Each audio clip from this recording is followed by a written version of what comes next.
Hello everyone, this is Jurassic Blast, and welcome to my new series called the Explain series. In this series, I'll be explaining things like the time periods and other stuff. So I'll be explaining the Cambrian Period, its creatures, and the extinction that ended it all. So strap on in, because this video will be fucking long. So let's actually talk about what the hell was happening in this time period. In the Cambrian, there was no plants on land, and there wasn't any oxygen in the air. It was only carbon dioxide. In the seas, it was a very different story. The plant life has exploded, and the animal life has exploded as well. Before the Cambrian, the only organisms were cells, but after the 4 billion years of the fiery hellscape, our Earth was. But let's get back on topic. So the Cambrian period was weird as fuck. Let me explain. So the organisms were very small compared to us, and they were odd looking.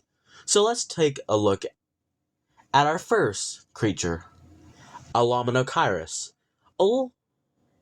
This was one of Earth's first apex predators. It was 50 centimeters long, very small for an apex predator, but everything was small in the Cambrian period. The first fossil of Alaminochirus was its frontal appendages. Scientists could not figure out what it was, so their first thought was a shrimp.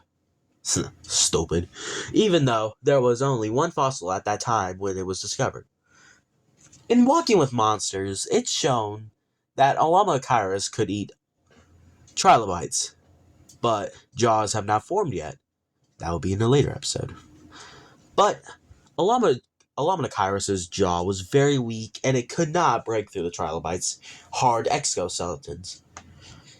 But in recent studies, it actually tells us that Alaminochirus actually ate soft things like worms or microorganisms. Now that we're familiar with Alaminochirus, let's look at the weirder side of the Cambrian. This is Ophibinia, one of Cambrian's weirdest fucking creatures.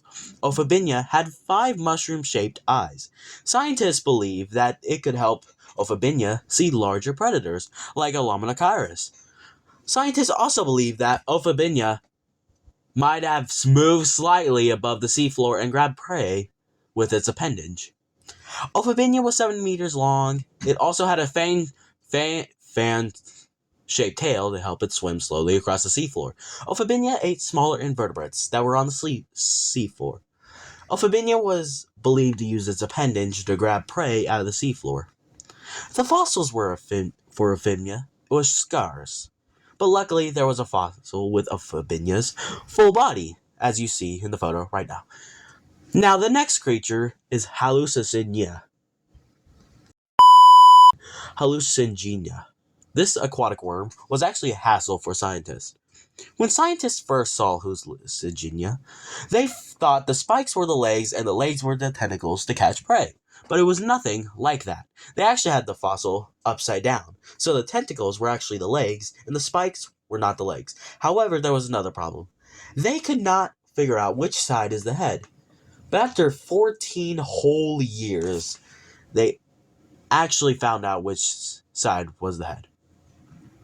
Hallucigenia was 55 millimeters long, which was very small. Hallucigenia was actually prey to Ophibinia.